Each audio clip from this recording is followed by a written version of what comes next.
مومنوں بے کسو بے یار ہے مظلوم حسین، مومنوں بے کسو بے یار ہے مظلوم حسین۔ اعوذ باللہ من الشیطان الرجیم، بسم اللہ الرحمن الرحیم۔ پناہ مانگتا ہوں اللہ کی شیطان مردود سے۔ شروع کرتا ہوں اللہ کے نام سے جو بڑا مہربان اور مسلسل رحم کرنے والا ہے۔ قائم ٹی وی سے آپ کا میزبان اقبال حیدر ندیم حاضر خدمت ہے اور سلام عرض کرتا ہے۔ پاک ہے وہ ذات جو بے طلب عطا کرتا ہے، جو بے حساب دیتا ہے، جس کی عطا کو کوئی روک سکتا نہیں، جس کے فیصلے کو کوئی ٹوک سکتا نہیں۔ اے رب ذوالجلال، تیری عزت و جلال کی قسم، تو لائق عبادت ہے، حمد کرنا تیری بڑی سعادت ہے۔ حسین تیرے لہو کا وقار آج بھی ہے، زمین کرب و بلا لال ہزار آج بھی ہے۔ غلاف کعبہ سے ظاہر ہے اے جہاں والو، غم حسین میں وہ سوگوار آج بھی ہے۔ عمر سعد اپنا 22,000 کا لشکر لے کر وہاں پہنچ گیا اور امام حسین علیہ السلام سے اس نے گفتگو کی۔ امام نے ارشاد فرمایا کہ مجھے کوفے کے لوگوں نے بلایا تھا، اگر تم کہتے ہو تو میں واپس چلا جاتا ہوں۔ اس نے کہا ہرگز نہیں، ابن زیاد کا حکم یہ ہے کہ آپ سے یا تو بیعت لے لے یا آپ کا سر لے لے۔ امام حسین علیہ السلام نے ایک جگہ ارشاد فرمایا ذلت کی زندگی سے عزت کی موت بہتر ہے۔ امام حسین علیہ السلام نے سر تو کڑا دیا مگر یزید کی بیعت نہیں کی۔ امام حسین نے ہمیں یہی سبق دیا ہے کہ ظلم کے خلاف ہمیشہ ڈٹ کر مقابلہ کرو، چاہے اس میں جان چلی جائے۔ حق کا سفر تاریخ کے آئینے میں، اس سلسلے میں ہم مسلسل علامہ رضی جعفر نفوی صاحب سے گفتگو کر رہے ہیں۔ آپ تشریف فرما ہیں۔ قبلہ آپ اس سلسلے میں کیا ارشاد فرمائیں گے کہ ابن زیاد نے امام حسین السلام سے بیعت کا تقاضا کیا اور امام حسین نے اس کی بیعت نہیں کی؟ اعوذ باللہ السمیع العلیم من الشیطان اللعین الرجیم، بسم اللہ الرحمن الرحیم۔ الحمد للہ رب العالمین والعاقبۃ للمتقین والصلاۃ والسلام علی سیدنا ونبینا ابی القاسم محمد وآلہ الطیبین الطاہرین المعصومین واللعنۃ علی اعدائہم اجمعین۔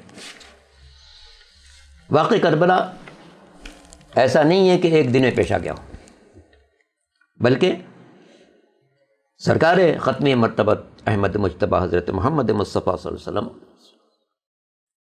اس کا تذکرہ مسلسل کرتے رہے،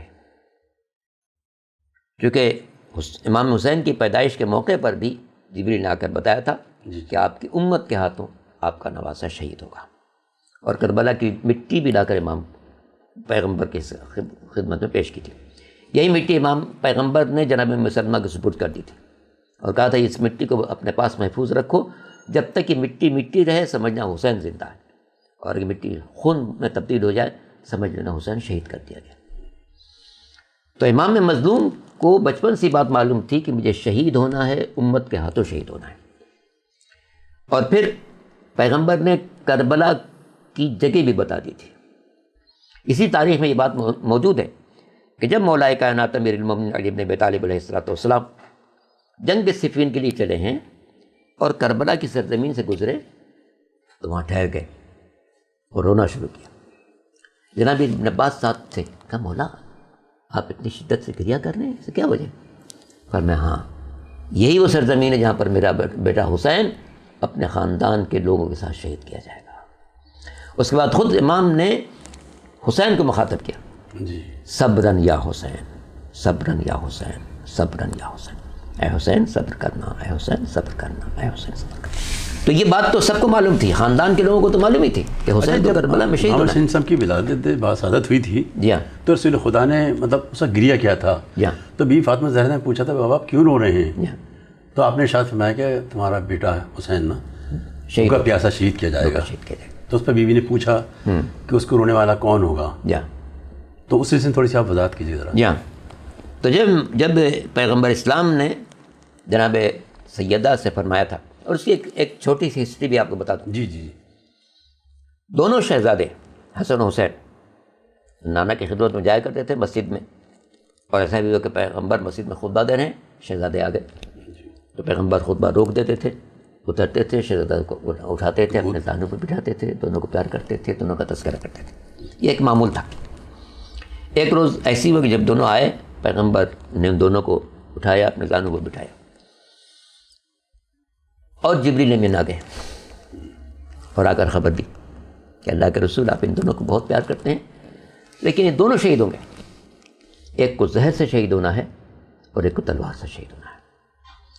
یہ سن کر پیغمبر نے امام حسن کا منہ چومنا شروع کیا، حسین کا گلا چومنا شروع کیا۔ بچے نے اپنا منہ بھی پیش کیا، مگر جب انہوں نے منہ پیش کیا تو پھر پیغمبر نے گلا چوم لیا۔ یہاں سے جب روانہ ہوئے، گھر پہنچے، ماں سے جا کر کہا اماں ذرا میرا منہ سونگھی، کوئی بدبو تو نہیں آ رہی؟ اور میں ارے تمہارے منہ سے بدبو کیسے آ سکتی، مجھ کو عنبر کی خوشبو آتی۔ کہا نہیں امی، کوئی وجہ ضرور ہے، نانا آج بھائی حسن کا منہ چوم رہے تھے، میرا منہ نہیں چوما بلکہ میرا گلا چوم رہے تھے۔ شہزادی پریشان ہے کہ یا اللہ یہ کیا ماجرا ہے، کوئی راز اس میں ہے۔ پیغمبر گھر میں تشریف لائے تو شہزادی نے پوچھا اللہ کے رسول حسین آج روتا ہوا آیا، آپ جانتے ہیں کہ مجھے حسین کا رونا پسند نہیں ہے۔ فرمایا بیٹی نہ پوچھو تو بہتر ہے۔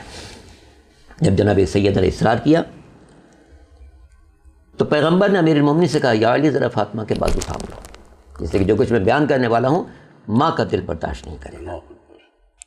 اس کے بعد آپ نے بیان کیا کہ بیٹی میرا ہر عمل وہی کے مطابق ہوتا ہے، جبریل امین نے آ کر بتایا تھا کہ میرے دونوں نواسے شہید ہوں گے، ایک زہر پیے گا اور دوسرے کا گلا کاٹا جائے گا۔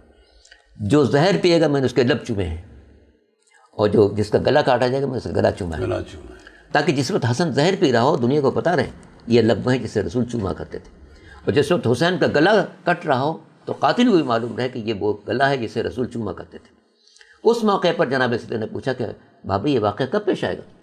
اور میں اس وقت جب نہ میں ہوں گا، نہ تم ہوگی، نہ علی ہوں گے، نہ حسن ہوگا۔ پوچھا بابا پھر میرے بیٹے پر ماتم کون کرے گا؟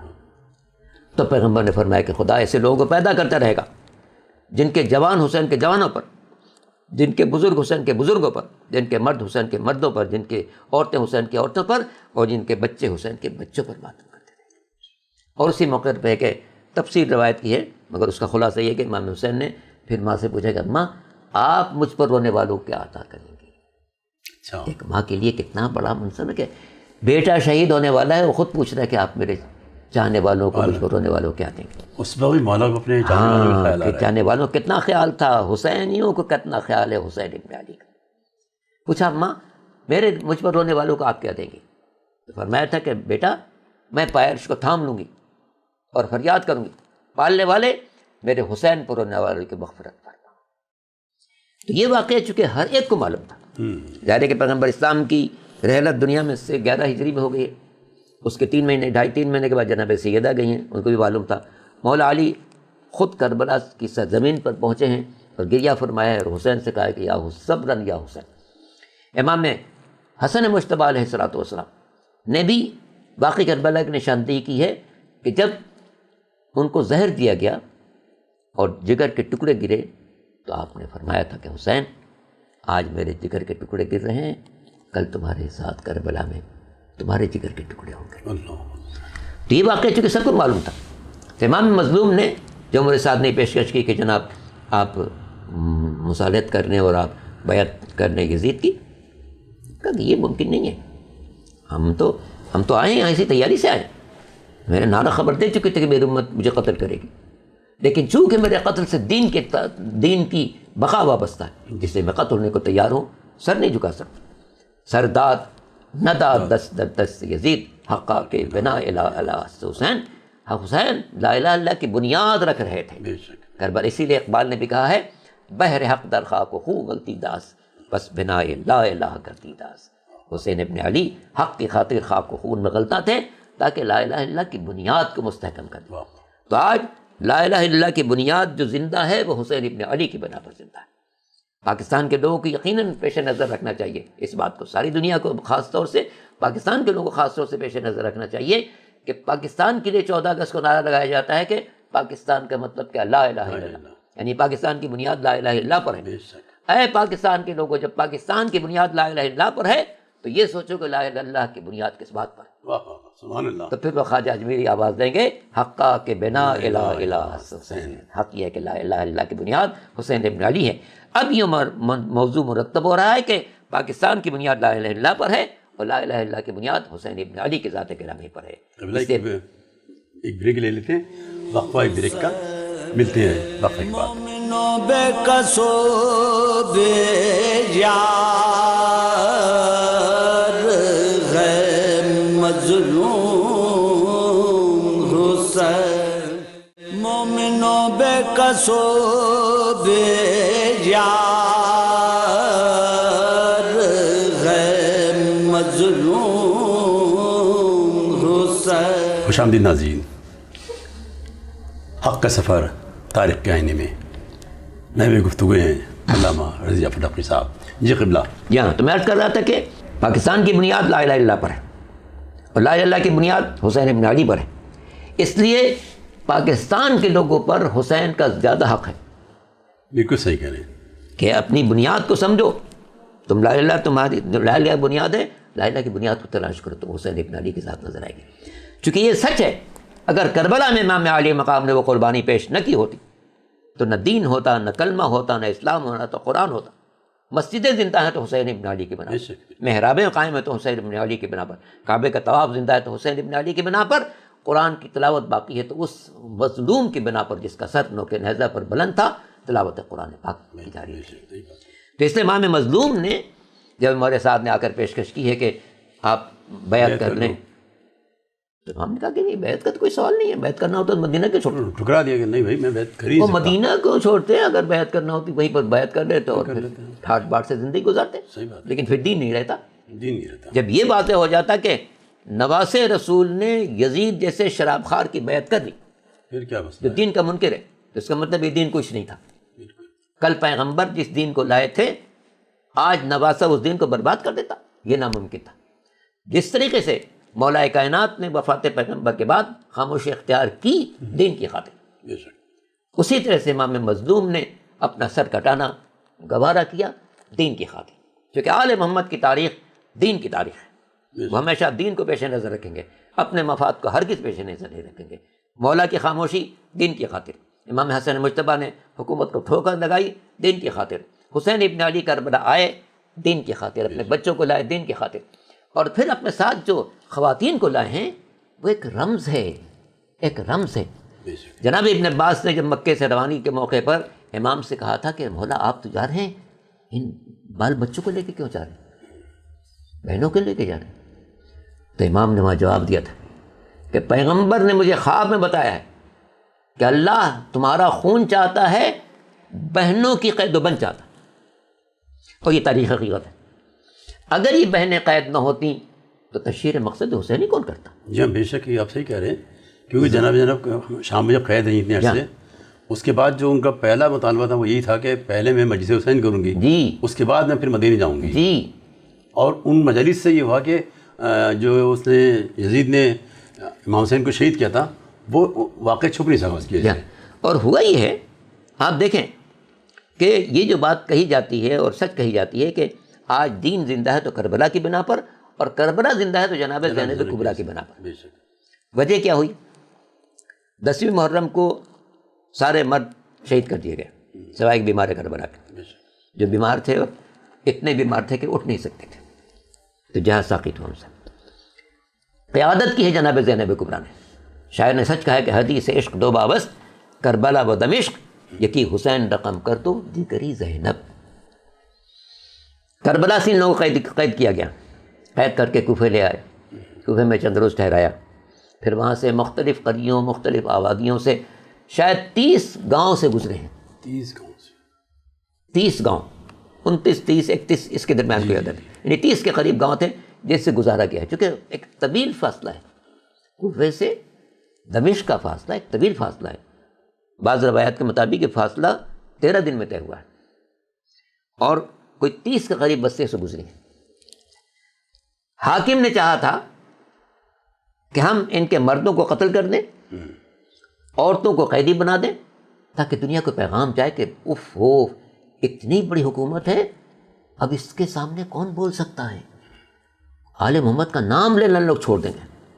درباری عظیمی تو ہاں، اس کا منصوبہ یہ تھا، لیکن قدرت کا کچھ اور منصوبہ تھا۔ یہ قافلہ جن گاؤں سے گزر رہا تھا، چونکہ لوگوں کو بتایا جاتا تھا کہ ہم نے اتنا بڑا کام کیا ہے، دیکھو، اچھا ساتھ میں شہداء کے سر ہیں، جی شہداء کے سر کی بنا پر خود بخود لوگ کھینچ کے آتے تھے، یہ کتنے خوبصورت سر، یہ اتنے سر ہیں، یہ کون لوگ ہیں، اتنے خوبصورت سر ہیں، اتنے نورانی سر ہیں، سجدے کا نشان ہے، یہ تو بہت ہی معزز خاندان کے لوگ لگتے ہیں۔ اس موقع پر جناب زینب کو موقع ملتا تھا، مخاطب کرتی تھی لوگوں کو، کہیں جناب زینب نے خطبہ دیا، کہیں جناب ام کلثوم نے، مخاطب کرتی تھی لوگوں سے، کہتی ذرا غور کرو یہ سر کس کا ہے۔ جب وہ لوگ غور کرتے تھے، ایک سر سب سے بلندی پہ امام حسین کا سر آتا تھا، پوچھتے تھے ہاں یہ اتنا بلند سر کس کا ہے، اتنا نورانی چہرہ کس کا، تو فرماتی تھی یہ نواز رسول ہے۔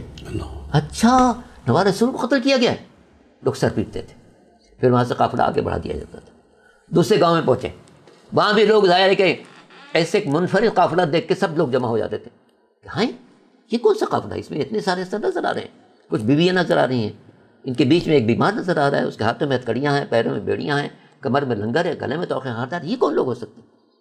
جب لوگ جمع ہو جاتے تھے تو کہیں پر جناب زینب تو کہیں ام کلثوم کھڑی ہوتی تھی، ہاں اے لوگو تماشا دیکھنے آئے ہو، کس کا تماشا دیکھ رہے ہو، سوچا ہے یہ کس کا سر ہو سکتا ہے؟